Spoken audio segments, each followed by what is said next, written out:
दर्शकों नमस्कार। आज़ादी के अमृत महोत्सव कार्यक्रम के तहत मेरी माटी मेरा देश कार्यक्रम आप लोगों के समक्ष प्रस्तुत है।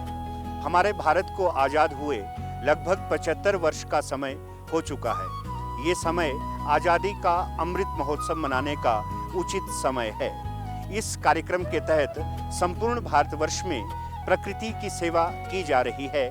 इसी कार्यक्रम के तहत आज हम हिमाचल प्रदेश के ज़िला शिमला के तहत पड़ने वाली ग्राम पंचायत मशोबरा में पधारे हैं और यहाँ पर वार्ड सिपुर में यहाँ के जनप्रतिनिधियों के साथ और कुछ सैनिकों के साथ हम लोगों ने आज वृक्षारोपण करना है और यहाँ पर स्मारक जो शिला फलकम है उस पर सैनिकों के नामों को अंकित किया जाना है। आज के इस कार्यक्रम में हम ये भी जानने का प्रयास करेंगे कि ऐसे कौन कौन से वृक्ष है जो हमारे परिवेश में पल्लवित और पोषित हो सकते हैं। आज लगभग 75 किस्म के वृक्षों का रोपण इस क्षेत्र में किया जाना है और यहाँ के सैनिकों के द्वारा जहाँ तिरंगा झंडा फहराया जाएगा वहीं राष्ट्रीय गान के साथ एक ऐसी प्रतिज्ञा को किया जाएगा जिससे हमारे आने वाली पीढ़ी को पर्यावरण के साथ मिलजुल कर रहने की शिक्षा प्राप्त होगी। आइए दर्शकों चलते हैं इस पंचायत के वार्ड सिपुर में और देखते हैं कि यहाँ के लोग मिलजुल कर प्रयास पूर्वक कितने वृक्षों का रोपण कर रहे हैं और प्रकृति के प्रति इनका कैसा समर्पण है। आप जानते हैं हिमाचल प्रदेश को वैसे भी देवभूमि के नाम से जाना जाता है। यहाँ के वृक्ष, यहाँ की नदियाँ सब हम लोगों के द्वारा पूजी जाती है और ये समय वृक्षों और नदियों के पूजन का भी है। आइए आज के कार्यक्रम में मेरी माटी मेरा देश कार्यक्रम के तहत बातचीत करते हैं सिपुर के ग्रामवासियों से।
जन गण मन अधिनायक जय हे भारत भाग्य विधाता।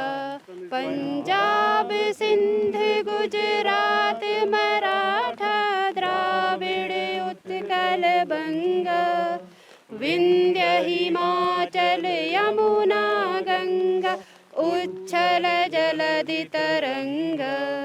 तब शुभ नामे जागे तब शुभ आशीष मांगे गाए तब जय गाथा।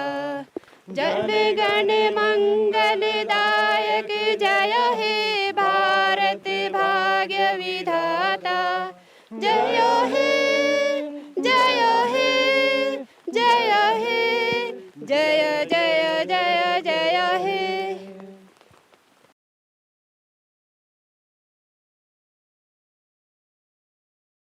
मैं एक विकसित भारत के निर्माण में अपनी भूमिका निभाने की प्रतिज्ञा करती हूँ।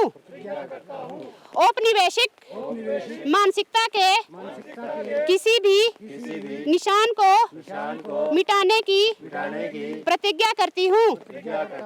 मैं अपनी समृद्ध सांस्कृतिक विरासत के प्रचार और संरक्षण पर गर्व करने की प्रतिज्ञा करती हूँ। मैं देश की एकता और एकजुटता के लिए प्रयास करने की प्रतिज्ञा करती हूँ। मैं अपने राष्ट्र के प्रति अपने कर्तव्यों और जिम्मेदारियों को पूरा करने की प्रतिज्ञा करती हूँ। मैं अपने देश के बहादुरों के बलिदान का सम्मान करने और समर्पण करने की प्रतिज्ञा करती हूँ। मैं राष्ट्र की रक्षा और प्रगति के लिए समर्पित हूँ। जय हिंद।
आज़ादी का अमृत महोत्सव संपूर्ण भारतवर्ष में हर्षोल्लास से मनाया जा रहा है।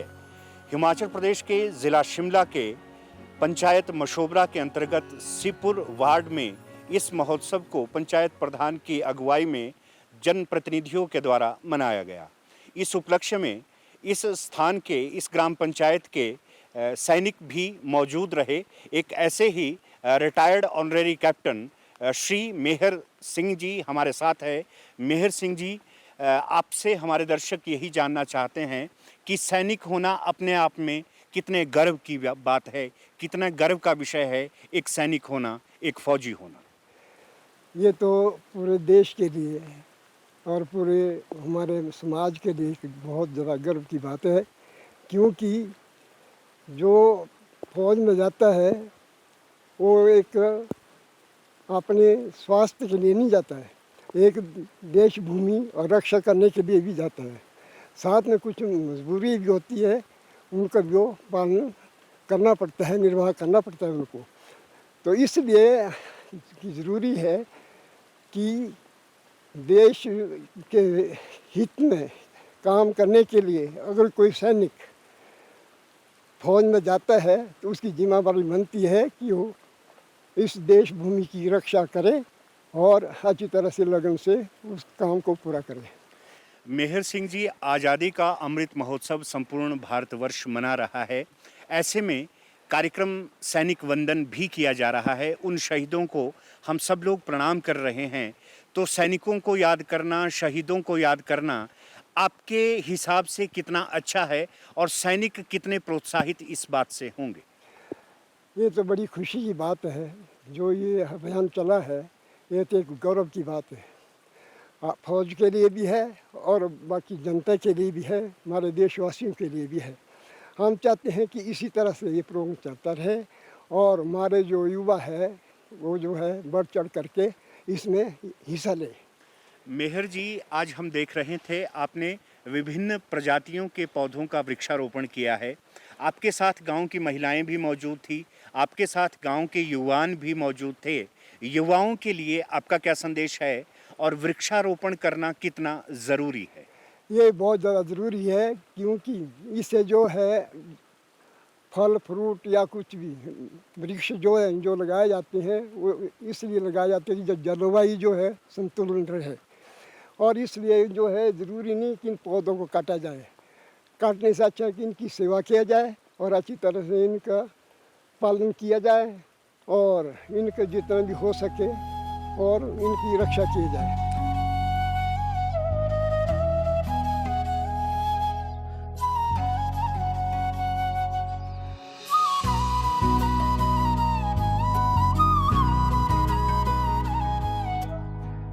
फौजी होना अपने आप में एक गर्व का विषय है। आपका क्या मानना है कि फौजी अपने प्राणों की आहुति देकर भी इस देश की रक्षा करता है, और जब आप रिटायर होकर घर आते हैं तो कहीं आप वृक्षारोपण कर रहे हैं, कहीं गांव की सफाई कर रहे हैं, एक सैनिक होते हुए देश के नौजवानों को आपका संदेश क्या है? देखिए, हमें बहुत खुशी की बात है कि जो हमें सम्मानित किया गया है, इसके लिए हम बहुत बहुत आभारी हैं आप लोगों के। अगर ऐसे ही प्रोग्राम चलते रहें तो हमारा भी जो है मनोबल बहुत ऊंचा होता है। आने वाली जनरेशन ये देखती है, जब ये कार्यक्रम चलता है तो इसमें जो पौधारोपण है, ये सबसे अच्छी बात है कि जितना भी है इसको ग्रीन स्टेट किया जाए, हैं हर एक चीज़ के लिए। तो हर एक का ये मन बनता है, जो नई जनरेशन आएगी उसको भी ये एहसास होगा कि हमारे जितने भी पौधे हैं हरियाली में बने रहें। हीरा सिंह जी, आजकल हम देख रहे हैं प्रकृति मानव से कुछ कुपित सी हो गई है। कहीं जलजले आ रहे हैं, कहीं बहुत लैंडस्लाइड हो रहा है, कहीं वृक्ष गिर रहे हैं। तो आपको नहीं लगता कि मानव ने प्रकृति के साथ इतनी छेड़छाड़ कर दी है? यदि हमने इस प्रकृति को संभाला नहीं तो आने वाले लोगों के लिए कुछ नहीं बचेगा। आपका मानना क्या है? आपकी बात बिल्कुल सही है। हमने इस प्रकृति को इस प्रकार छेड़छाड़ कर दी है, कुदरत को अपने ऐसे हिला दिया है कि आज हम दोष तो दे रहे हैं उसको ऊपर भगवान को, लेकिन दोष अपने तो हम लोग हैं। हाँ, अगर इसको मौके सर हमने संभाला नहीं, वक्त को संभाला नहीं, तो ये संपत्ति हमारी खत्म हो जाएगी। सब ग्रीन संपत्ति जितनी भी है सब खत्म हो जाएगी।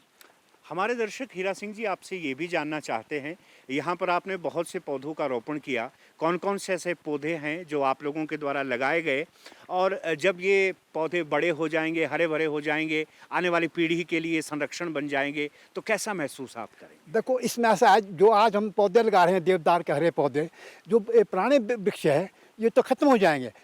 जो नए वृक्ष है वो जो आगे समय आएगा उसके लिए ये एक ऐसी छाया देंगे कि प्रकृति के लिए ऐसा बनेंगे कि प्रकृति को हरा भरा रखेंगे। आज सारा भारत देश सैनिकों को नमन कर रहा है, उनकी वंदना कर रहा है। प्रधानमंत्री से लेकर एक छोटे व्यक्ति तक हर व्यक्ति आज शहीदों को नमन कर रहा है। सैनिक बनना हर व्यक्ति का शौक भी रहता है और नौजवान सैनिक बनना चाहते हैं। नौजवान कैसे सैनिक बन सकते हैं और उनके लिए आपका संदेश? देखो, नौजवान के लिए सबसे बड़ा संदेश ये है, अगर सैनिक बनना है तो इंसान को बहुत परिश्रम करना पड़ता है। इसमें है लिखाई पढ़ाई के अलावा और भी ट्रेनिंग बहुत सख्त होती है। इसके लिए जो है इंसान को टफ होना चाहिए, अपना शीट का टफ बनाना चाहिए, ताकि वो आर्मी में जाके जो है देश की रक्षा कर सके। हैं, हम यही संदेश देना चाहेंगे कि हर एक आदमी को जो है ना, हर एक आदमी को स्पोर्ट्स के अंदर हर एक हिस्सा लेना चाहिए, ताकि अपनी शीट को फिट रख सकें और ताकि कल जो है आने वाले समय में वो फौज में भर्ती हो सके। उद्यमेन ही सिद्ध्यन्ति कार्याणि न मनोरथैः न ही सुप्तस्य सिंहस्य प्रविशन्ति मुखे मृगा। हीरा सिंह जी के कहने का तात्पर्य है कि बहुत परिश्रम, बहुत लगन से ही हम किसी उद्देश्य की प्राप्ति कर सकते हैं। आज आपके साथ बातचीत करके, आपके ग्रामवासियों के साथ मिलकर हमको बहुत अच्छा लगा। कार्यक्रम में आने के लिए आपका आभार।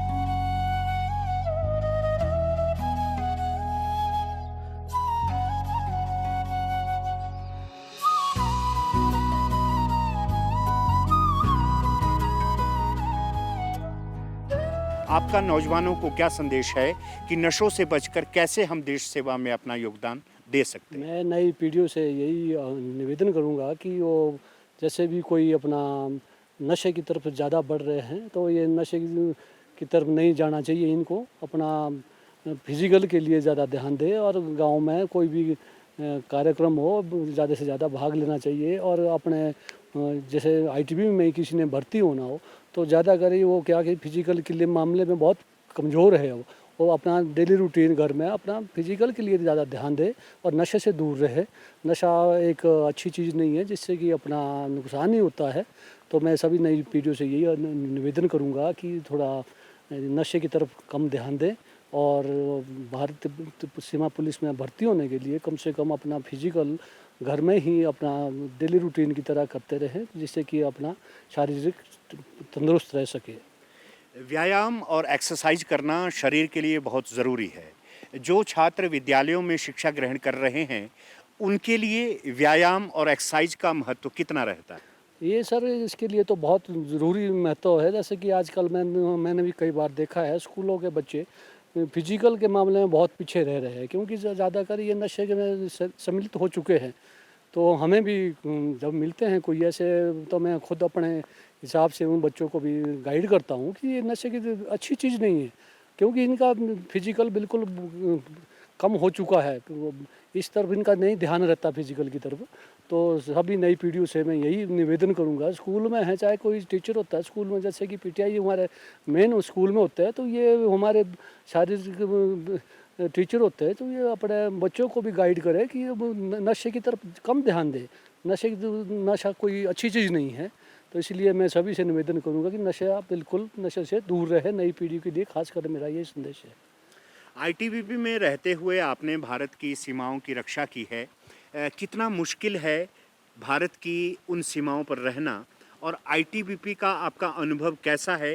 कितना परिश्रम करना पड़ता है और कितनी दिक्कतें वहाँ पर आपने फेस की है? सर आईटीबीपी का मैं आपको बताता हूँ कि 3488 किलोमीटर का एरिया हमारे भारत तिब्बत सीमा पुलिस के पास है। तो मैं अधिकतर मेरा सर्विस लेह लद्दाख और श्रीनगर का बॉर्डर हमारे पास रहा है। मैं ज़्यादातर सर्विस मेरा वहीं हुआ किया मैंने अपना। मैं 1988 से भर्ती हुआ था और 2021 में मैं रिटायर आया हूँ। मैं 33 साल 3 महीने 11 दिन मैंने नौकरी किया है इस फौज में। अच्छा देश की सेवा करने का मौका मिला मुझे। तो ज़्यादातर मुझे कठिनाइयाँ ज़्यादा श्रीनगर और लेह लद्दाख में आई है। तो हमने उस कठिनाइयों का सामना किया, फिर भी हमें कोई ऐसा कोई अपना सर्विस करने के बाद ठीक अपने घर तंदुरुस्त लौटे हैं। तो मेरी 33 साल 3 महीने 11 दिन सर्विस रहा है, अच्छा अनुभव रहा है। कभी हमें दोबारा भी मौका मिले तो हमें कोई सरकार को ज़रूरत हो तो हम दोबारा जाने के इच्छुक रहेंगे, हमेशा तत्पर रहेंगे जब भी कभी हमें मौका मिलेगा। भारत देश के दुर्गम क्षेत्रों में आपने अपनी सीमाएं प्रदान की है। श्रीनगर का आपने वर्णन किया, लेह लद्दाख को आपने उच्चारित किया। इन क्षेत्रों में रहकर सेवाएं देकर आप अपने गांव में आए हैं, और आज भी आप गांव में वृक्षारोपण कर रहे हैं, पौधरोपण कर रहे हैं। आज आपके द्वारा वृक्षारोपण किया गया, कौन कौन से पौधे आपने लगाए और इन पौधों को लगाकर आपको कितनी संतुष्टि मिली? ये पौधे हमने सब देवदार और देवार के पौधे लगाए हैं आज। जैसा कि आप सभी यहाँ लोग थे तो आज के दिन वृक्षारोपण किया गया। जबकि मौसम ख़राब था, फिर भी हमें अच्छा लगा कि हमें पौधा लगाने चाहिए, क्योंकि इससे सभी का फ़ायदा रहता है। तो सभी नई पीढ़ियों को भी मैं यही निवेदन करूँगा कि थोड़ा जा अपना टाइम लगाकर देश के लिए भी थोड़ा करना चाहिए सबके लिए, कि अपना पौधा वृक्षण करे और स्वास्थ्य के लिए अपना अच्छा रहता है।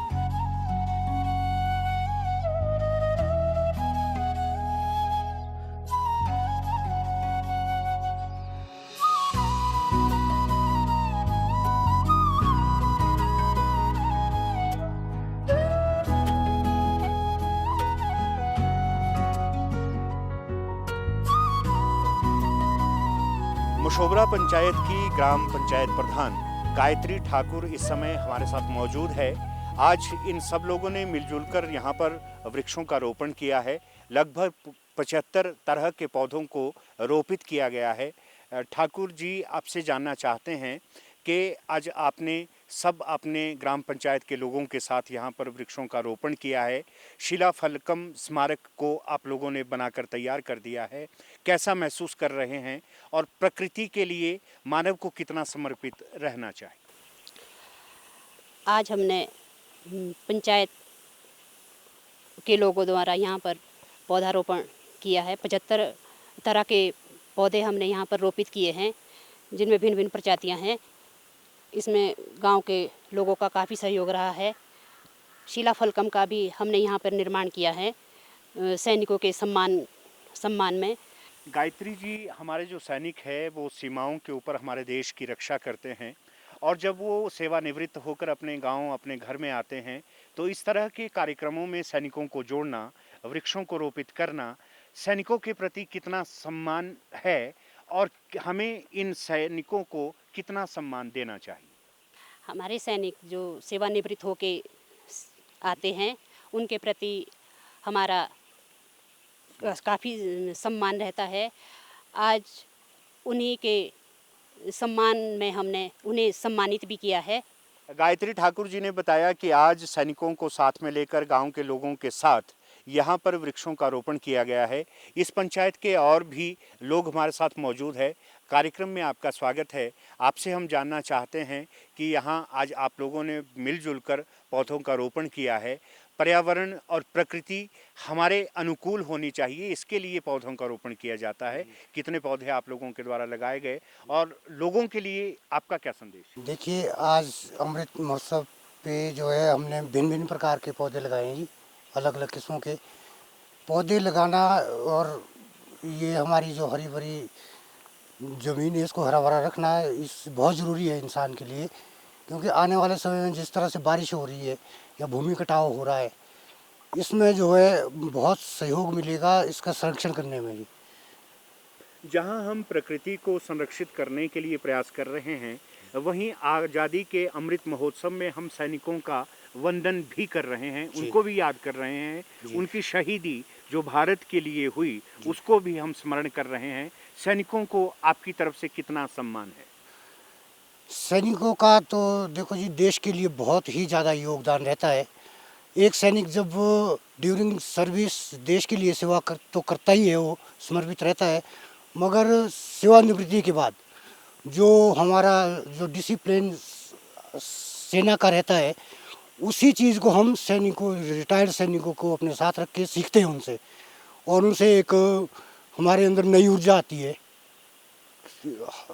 बिल्कुल आपने सही कहा कि जो ऊर्जा सैनिकों में रहती है उसी ऊर्जा को लेने का हम प्रयास करते हैं। हमारे जो नौजवान साथी है, नौजवान पीढ़ी है, वो कहीं ना कहीं अपने रास्ते से भटक रही है। उनको पर्यावरण से, उनको जलवायु से, उनको प्रकृति से कुछ खास लेना देना नहीं है। नौजवानों को आपका संदेश क्या है कि पेड़ लगाने चाहिए, प्रकृति का सहयोग करना चाहिए, प्रकृति हमारे अनुकूल हो, इसके लिए कौन कौन से काम हमारे जो नौजवान साथी है वो कर सकते हैं?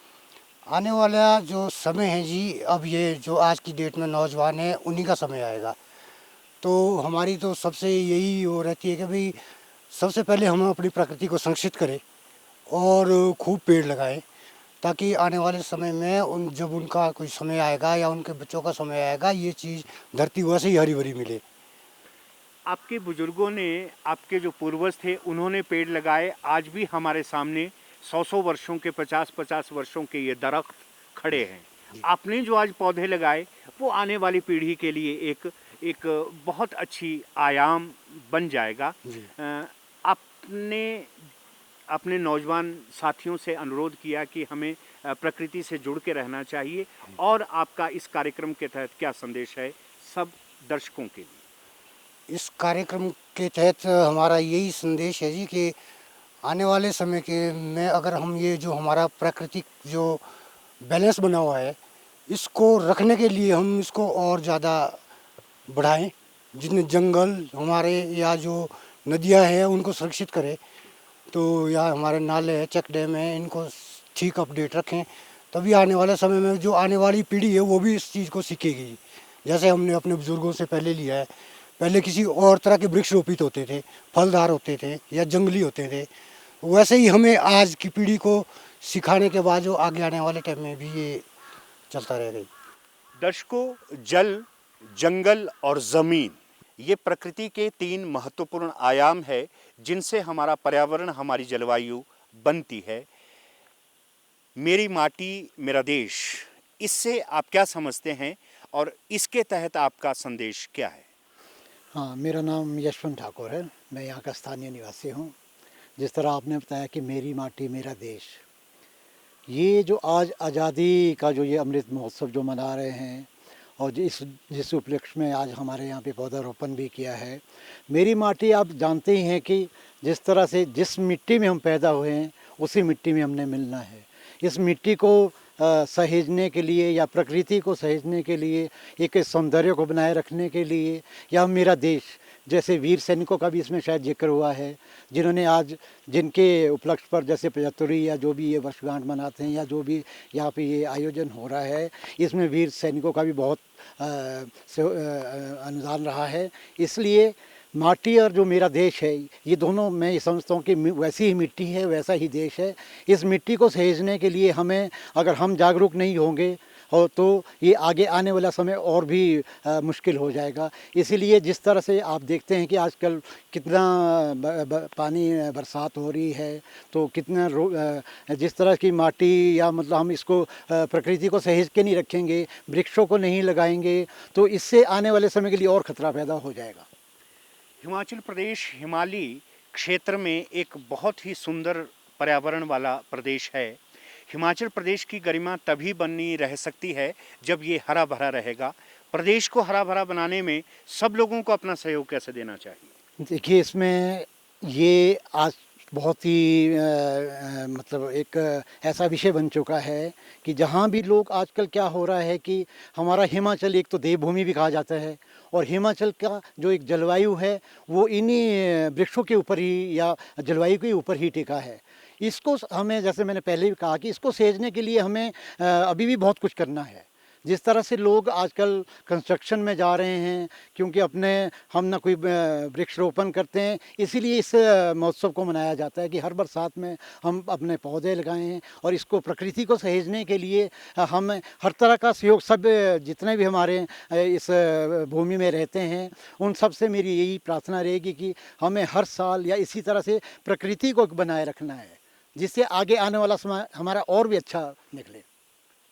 दर्शकों, संघे शक्ति कलौ युगे, अर्थात यदि हम संघ में रहकर सब मिलजुल कर प्रकृति का संरक्षण करेंगे तो प्रकृति भी हमारे लिए अनुकूल बन जाएगी, और फिर जलप्रपात और प्रलय जैसी संभावनाएं हमारे सामने उपस्थित नहीं होंगी। आज के इस कार्यक्रम में हम लोग ज़िला शिमला की मशोबरा पंचायत के तहत पहुँचे हैं, और यहाँ पर जो स्थानीय लोग हैं, स्थानीय प्रधान है, वार्ड मेंबर है, और सैनिकों के साथ हमने वृक्षारोपण किया।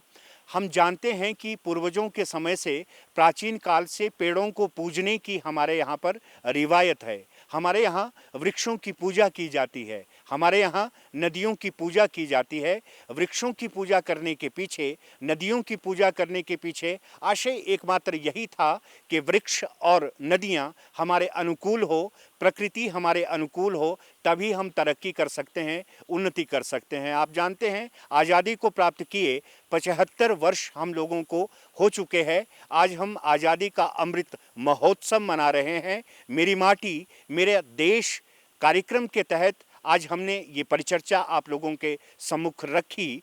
इस कार्यक्रम में कोशिश यही थी, प्रयास यही था कि पर्यावरण के संरक्षण के प्रति हम सब लोग जागरूक बने। इसी के साथ, इस कल्पना के साथ कि प्रकृति हम सब लोगों को अपने संरक्षण में रखेगी। आप सब लोग मेरे साथ मिलकर जोर से कहें, जय हिंद, जय हिंद, जय हिंद, जय हिंद, जय हिंद।